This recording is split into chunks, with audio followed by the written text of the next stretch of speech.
Today marks the 17th anniversary of 9/11, and while it's important to talk about all the various White House officials and politicians who have released statements to mention this day, I think it's important to also talk about how much we as US taxpayers have spent on wars that have been justified by those very politicians after the events of 9/11. So just to give you an idea of something that we have spent trillions of dollars on, while simultaneously arguing that we can't provide healthcare or education for our citizens, the US has spent $1.5 trillion on various wars after 9/11, okay? So wars in Afghanistan, Iraq, and Syria have cost US taxpayers more than $1.5 trillion, and that's again since September 11th, 2001. So I'm gonna give you a breakdown of that spending in just a minute. Okay, so let's just note our priorities as a country. First of all, we got attacked on 9/11. I still remember that day, and we lost nearly 3,000 people. It was incredibly traumatic, and it was as direct an attack on our soil as we have ever had. So did we want to chase down the guys who did it? Absolutely. If you don't know the story, New York Times had an excellent report a couple of years later about how we actually had bin Laden cornered in Afghanistan, and that was before our invasion of Iraq. But Rumsfeld would not send a general to go get him, and that is maddening. And the trillions of dollars we have lost since then. But were we right to go after Osama bin Laden? Yes, I think we were. So would we have spent some money doing that? Yes, we would have. Okay, but $1.5 trillion, we've been in Afghanistan 17 years. We went to Iraq, made a mess of it. We're like, oh, we're gonna go get Al Qaeda. Okay, now we have ISIS, that's even worse, and they just did several attacks inside Afghanistan as we speak 17 years later. So what did we get in return? Finally, a dead bin Laden many years later, having almost nothing to do with the wars that we executed. We got a giant mess in the Middle East that cost hundreds of thousands of innocent civilian lives, cost more than 5,000 of our American service members' lives, 50,000 that were maimed and injured. What could we have done instead with the $1.5 trillion? So there's 1,000 things we could have done, but let me just talk about two real quick. One is healthcare. Could you imagine if we spent the $1.5 trillion in healthcare, how many more lives we would have saved, let alone the lives that were cost by these wars? So that is just when you think, look, I haven't seen a calculation of it, but my guess is you spent $1.5 trillion in healthcare, you would have saved hundreds of thousands of American lives. Instead, what really struck me, I was doing an interview with a progressive guest from New York recently on Rebel headquarters. And he's pushing for single payer in the state of New York. And he made a great point, I don't know why I never thought about it this way. He said, some of my constituents, if their kids get cancer and they didn't have insurance, and remember, about 15% of the country doesn't have insurance, the kid's dead. That's it, you don't have any money, you can't afford cancer treatment, you can't take them to the emergency room, your kid dies.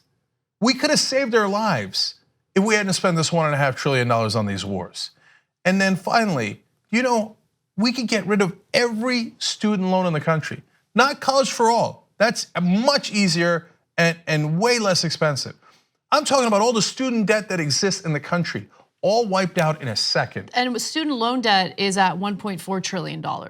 So, and by the way, we could have taken that $100 billion that easily killed bin Laden and taken out Al Qaeda from Afghanistan.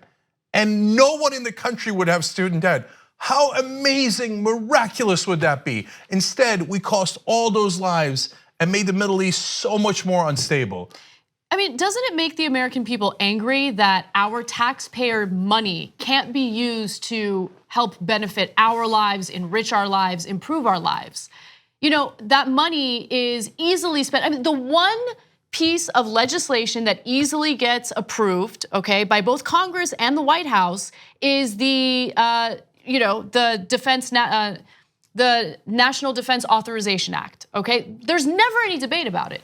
You just increase the amount of money you want to spend on our military, on the defense budget, there's never any debate. So remember, after 9/11 happened, one of the wars that we started in 2003 was the preemptive war in Iraq. And the Bush administration purposely made it seem as though Iraq was behind 9/11 when it was not. So one more thing about this. 1.5 trillion is very likely an understatement because most of these calculations do not include the cost of healthcare for veterans going forward. Well, we wouldn't. So would they need healthcare overall? Of course they would. But did they need extra healthcare because of PTSD, traumatic injuries, the disabled veterans? Yes. When you add that on top of it, then it gets closer to $2 trillion. And what did we saw with it? There was just a bombing on last Wednesday in Afghanistan, killed 20 people. One of our soldiers just got killed and another one wounded this Monday. So as in yesterday, we're still losing soldiers in Afghanistan. For what? Al-Qaeda hasn't been there. Bin Laden hasn't been there in 17 years. They left immediately. They ran. And in fact, if we were competent, we had them cornered in Tora Bora. And did you know this? Again, go back and read that story from the New York Times. It's an amazing story that they wrote. The Al-Qaeda led by Bin Laden did their last prayers because they thought, well, they've got us cornered. And we let them go. Oh my God, it's maddening. And meanwhile, Rumsfeld said inside the administration back then, well, Afghanistan's not a target-rich environment. Iraq is a target-rich environment. Look at that verbiage. In other words, our defense contractors can make a lot more money if we bomb Iraq. There's not enough things to bomb in Afghanistan. And now ISIS is the one that did that attack last week. ISIS is in Afghanistan. It didn't even exist before we invaded Iraq. It's even worse than Al-Qaeda. And now we say, no, we gotta spend more money to make sure we can now defeat ISIS. Oh, for God's sake. You know we have 14,000 troops left in Afghanistan? Yep. Or 14,000 Americans overall? What are we doing? Is it gonna take 18 years, 19 years to accomplish what? I bet if you asked Trump or anyone else in the administration, what are you trying to accomplish in Afghanistan? They couldn't possibly answer you. Defense Secretary Jim Mattis gave a short speech today to commemorate 9/11, and he did touch on our actions abroad. And I thought that this portion of his speech was really interesting, especially considering the verbiage. So take a listen. Maniacs disguised in false religious garb thought by hurting us they could scare us that day. But we Americans are not made of cotton candy. We are not seaweed drifting in the current. We are not intimidated by our enemies, and Mr. President, your military does not scare. Our nation's troops today are worthy successors of our Revolutionary Army at Valley Forge, worthy successors of our valiant sailors at Midway and our Marines at Bloody Iwo Jima, and of our Air Force pilots patrolling Mig Alley. Men and women of your armed forces, America, having signed a blank check to the protection of the American people and to the defense of our Constitution, a check payable with their very lives, your military stands ready and confident to defend this country, this experiment in democracy. So Mattis uses the phrase blank check in reference to our soldiers who risk their lives, the blank check meaning their lives when they go to these wars and based on what you hear in propaganda, to protect democracy around the world. But that's not what it's really about. We all know that. But Americans have also signed a blank check because there's no end in sight. Mattis claims, no, don't worry. When it comes to Afghanistan, we're now opening up talks with the Taliban and we're gonna have some negotiations there and hopefully there will be an end. Let me give you his exact quote. He says, we have more indications that reconciliation is no longer just a shimmer out there, no longer just a mirage. It now has some framework. There's some open lines of communication. Now you must be so proud 17 years later.